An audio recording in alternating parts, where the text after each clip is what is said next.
এবারে বক্তব্য দেওয়ার জন্য আহ্বান জানাচ্ছি আমাদের সম্মানিত বিশেষ অতিথি নবাবগঞ্জ উপজেলা আওয়ামী লীগের সম্মানিত সভাপতি, দিনাজপুর ৬ আসনের মাননীয় জাতীয় সাংসদ, মাটি ও মানুষের নেতা, জননেতা শিবলী সাদিক।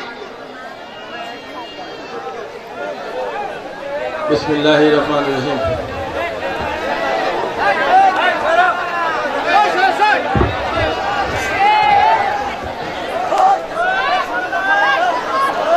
আজ 15 আগস্ট 1975-এর এই দিনে বঙ্গবন্ধু সহ তার পরিবারবর্গকে নির্মমভাবে হত্যা করা হয়েছিল।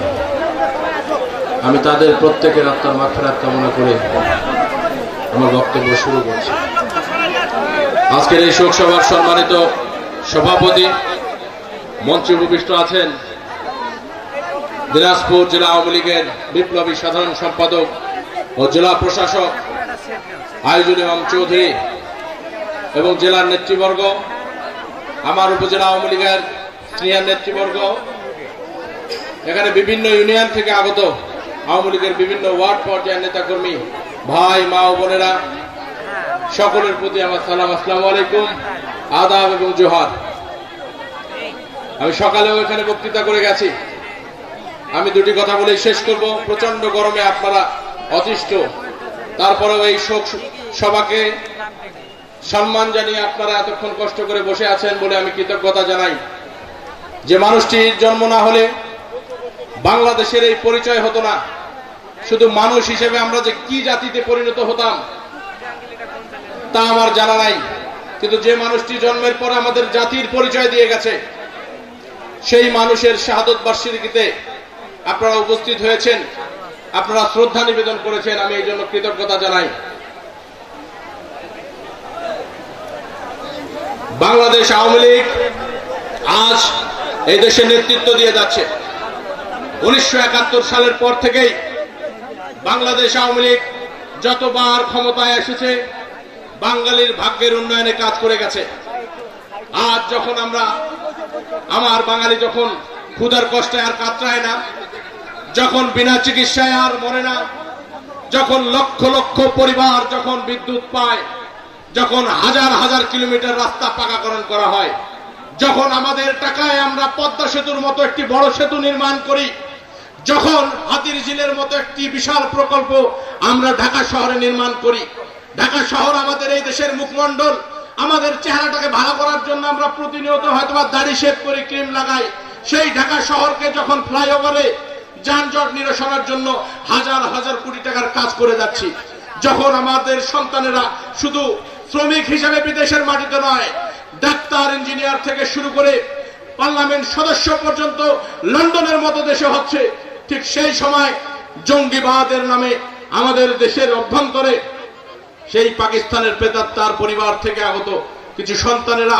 নিজে তো মরতেই চায়, তার সঙ্গে মারতে চায় স্বাধীন বাংলাদেশের নাগরিকদের, মারতে চায় বিদেশ থেকে আগত আমাদের সরকারকে যারা সহযোগিতা করছে, যারা পদ্মা সেতুর ইঞ্জিনিয়ার, যারা মেট্রো রেলের ইঞ্জিনিয়ার, যারা ঢাকার বুকে ফ্লাইওভারের ইঞ্জিনিয়ার, যারা বারাসীঘাটের ইঞ্জিনিয়ার, বাংলার যারা বড় বড় প্রকল্পের যে ইঞ্জিনিয়ার গুলো আছে, সেই ইঞ্জিনিয়ারদেরকে তারা হত্যা করেছে, যাতে করে বিশ্বের কোন দেশ বাঙালির ভাগ্যের উন্নয়নে সহযোগিতা না করে, বাঙালির আর পাশে না দাঁড়ায়।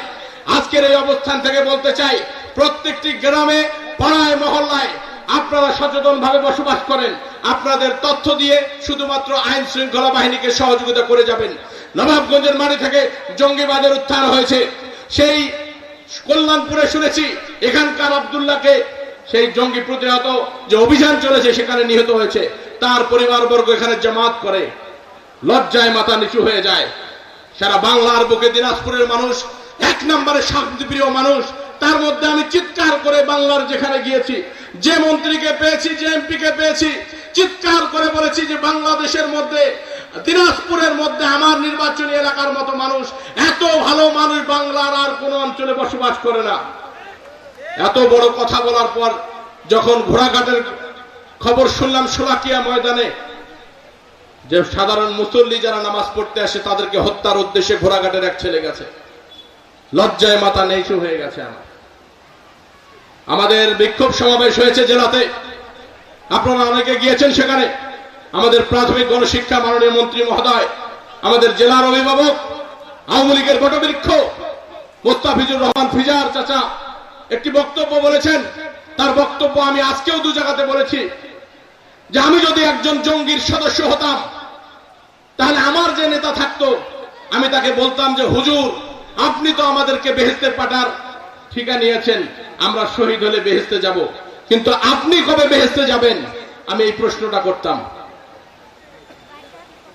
হুজুরের মুখের কথা বন্ধ। হুজুর কিছুক্ষণ চিন্তা করে বলল, তুমি শহীদ হবা, তুমি যা জান্নাতে শিহারি খাবা, আর পরের ইফতারেই আমার সঙ্গে তোমার দেখা হবে। আজকে কোমলমতি এই সাধারণ বাঙালির বুক, বিশেষ করে নবাবগঞ্জের এই অঞ্চল এবং দিনাজপুরের মাটিকে তারা বেছে নিয়েছে। যে এই সহজ সরল মানুষগুলো কিছু বোঝে না, আল্লাহর কথা শুনলেই, বেহেশতের কথা শুনলেই তারা পাগল হয়ে যায়, তাদের অন্তরে ঢুকে বাংলাদেশে তাণ্ডব করতে চায়। আপনারা বিবেকবান মানুষ, আপনারা অনেক এগিয়ে গেছেন বাংলাদেশে। আজকে বাংলাদেশের প্রত্যেকটি আনাচে কানাচে আওয়ামী লীগ আজকে বিদ্যুৎ দিচ্ছে, রাস্তা দিচ্ছে, বিনা চিকিৎসায় কোনো মানুষ মরছে না, আপনাদের বাম্পার ফলন হচ্ছে। কৃষকের আর কোনো অভাব নাই, ক্ষুধার কষ্টে আর মানুষ মরে না। যদি খালি চায়না জাপানের মতো আমাদের সবার যদি চেহারাগুলো হতো, যে পোশাক পরিধান করে আছেন কত যে সুন্দর লাগতো বাঙালির চেহারা, আপনারা ভুলেও জানতেন না সেটা। যদি চায়নার মানুষকে দেখেন একই রকম সাদা ধবধবা, এত সুখে আছি বাঙালি। আজকে এখানে আদিবাসী সম্প্রদায়ের যে মা বোনেরা আসছে, আমি অবাক হয়ে যাই তাদের ড্রেস আপ দেখলে, আমি অবাক হয়ে যাই তাদের কথাবার্তা শুনলে, যে তারা কতটা এগিয়ে গেছে। শুধুমাত্র কি কারণে? বঙ্গবন্ধুর সেই আদর্শকে আমরা ধারণ করেছি, বঙ্গবন্ধুর নেতৃত্বকে মেনে। সে 1971 সালের পরে আজ তার প্রিয় কন্যা আমাদের নেতৃত্ব দিয়ে যাচ্ছেন। বঙ্গবন্ধু আজকে টুঙ্গিপাড়ায় শাহিত অবস্থায় আছেন। বঙ্গবন্ধু তো মরে নাই, বঙ্গবন্ধু তো জাগ্রত আছে বুকের এই বাম পাশে। বঙ্গবন্ধুকে যতক্ষণ এই বুকের বাম পাশ থেকে হত্যা করা হবে না, বাংলার মাটিতে উন্নয়ন হবে ইনশাআল্লাহ।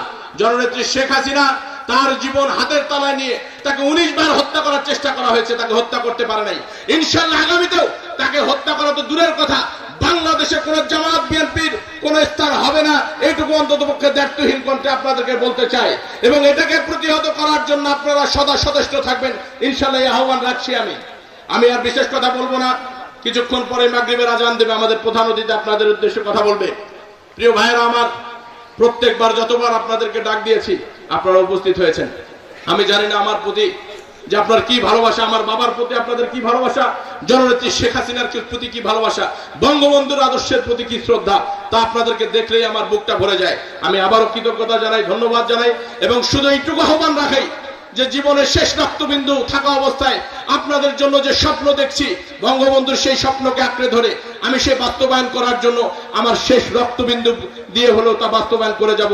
আপনারা শুধু একটু আহ্বানে এই রকম সাড়া দিবেন, হাসি মুখে পাশে দাঁড়াবেন, সালাম দিলে সালামের উত্তরটুকু নেবেন, আর রক্ষা করবেন আপনাদের এই নবাবগঞ্জ তথা 4 উপজেলাকে।